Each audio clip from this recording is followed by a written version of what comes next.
All right, so next up for our gas laws, we have Guy-Lussac's law. So this one's going to have pressure and temperature that are changing. This time, once again, you have two variables on the same side of an equation. So they should change the same way. So if the temperature is getting bigger, the pressure would also have to get bigger in order to equal a constant when you divide those two things. So that means we should see the same kind of relationship we saw in Charles' law with a linear relationship, right? A linear function, right, with a positive slope, just like before, which means that those things are directly proportional. Again, just an ACT thing that we need to be prepared for, obviously, in the near future. So make sure you know that if two things are changing and they're both increasing, those things would be directly proportional.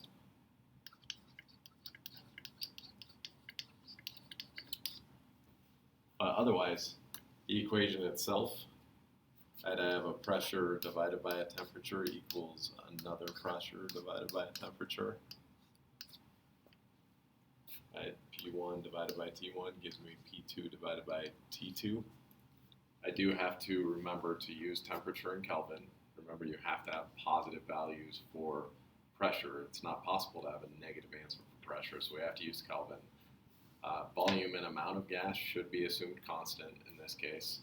And an example that we're going to do, again off that worksheet I gave you guys,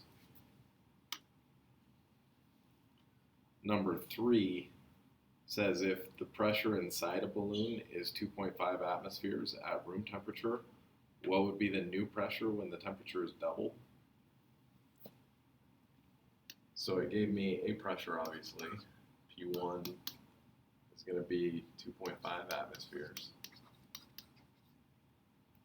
T1 is going to be my room temp, since it said at room temp. These two numbers go together. 25 degrees Celsius plus 273 gives me that 298 Kelvin, right? So then I asked, what is my new pressure when the temperature is doubled? So this problem can be done one of two different ways. Now I can actually figure out what my new pressure is. Excuse me, these are supposed to be 2's. All I have to know is what double 298 is, right? Just plug that in down here. That would be what, like 586? 596? Is that right? Yeah. 596 Kelvin. And I can plug these things into the equation and I can do what I need to do. But I can also just understand that I was supposed to double my temperature. And these things are supposed to be directly proportional. So I don't even need an equation to finish this problem. Right? I can plug in my values and solve for x if I want to, but I can also just do the same thing to the pressure that I did to the temperature. If the temperature doubled, the pressure also is going to double. They are directly proportional. So I know without even starting to use an equation, my answer is going to be 5 atmospheres. Again, I can check that. I could do the work if I wanted to. 2.5 atmospheres divided by that 298 Kelvin is going to be equal to x over 596 Kelvin. But when you multiply and divide, you're going to end up getting 5. Right? That's what it has to come out to be. So sometimes you use the equations to come up with answers. Sometimes you should just use some logic. If it's directly proportional and one thing is increasing by a certain factor, the other thing should also increase by that same factor. So if you multiplied one by 2, you multiply the other by 2. If these two things were inversely proportional, if I double one, I cut the other one in half. Right? So you could also use this kind of idea for Boyle's law when we had pressures and volumes. So sometimes you don't need to use the equations. You're never going to get it wrong if you do use an equation to get your answers. It's just sometimes you can use your logic, basic logic, to figure out your answer. If you know that things are directly proportional, both things are increasing at the same rate. Other than that, our last law for the notes at least currently, is this combined gas law. And that just takes your Boyle's law, Charles' law, and Guy-Lussac's law and puts them all together. So we actually went over this the other day in class before you guys left for 1x. And you should know that it would look something like this, because I already drew this on the board at one point. PV over T is going to be equal to PV over T. So you can still tell that pressure and volume are inversely proportional, that pressure and temperature are directly proportional, and volume and temperature are directly proportional, because they're the same relationships that they were before. I just put them all together to make one law, right? So I can use this if I know how the pressure, volume, temperatures are changing. If I have all three things to deal with, I can solve whatever problem I need to solve. On the back of that worksheet, there's one more question, number 4, that's a combined gas law question. And so you just need to figure out what the question is asking you, plug in, solve for whatever you need to solve for. So you really should just practice this one yourself. You wouldn't necessarily need me to do this for you, but I will do it real quick. So if you wanted to pause, you could just try and do number 4 and see if you can figure it out. But I will go through how to do it just in case. Right, if a balloon inflated to 3.4 liters at room temperature, 25 degrees Celsius, with a pressure of 727 millimeters mercury, was compressed to 1.2 liters with a new pressure of 830 millimeters mercury, what would be the new temperature?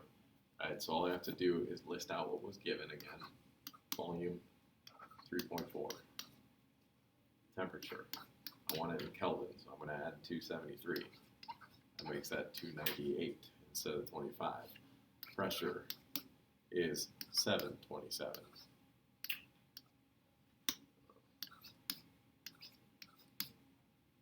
And that's millimeters mercury. It could also be torr, but I don't need to change it for any reason right now. Was compressed to 1.2 liters, so V2 is 1.2.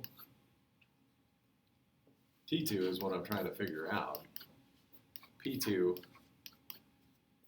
is 830. Still millimeters mercury. Again, the same thing as torr, so I could have just used torr if I wanted to. But I know these 5 things. I'm solving for the one thing that's missing. I just plug everything that I need to plug into that equation. 3.4 liters, pressure times the volume.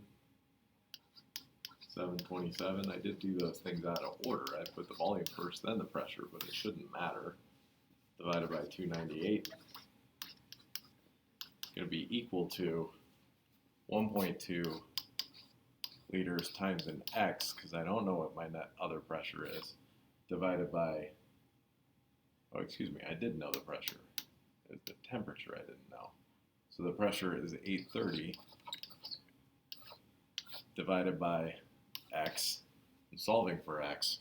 All I got to do is work out the algebra and get an answer. So if I grab a calculator real quick, I might be able to figure that out. So I'm going to try and solve for x here.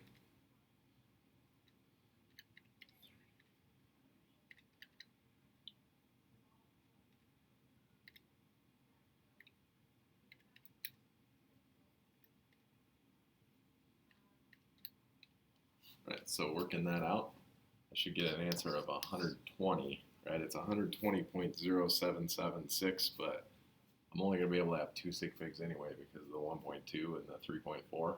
So 120 Kelvin, as good as it gets. That should be my answer. You can check on that, make sure I didn't make any mistakes, but hopefully you guys can get that answer.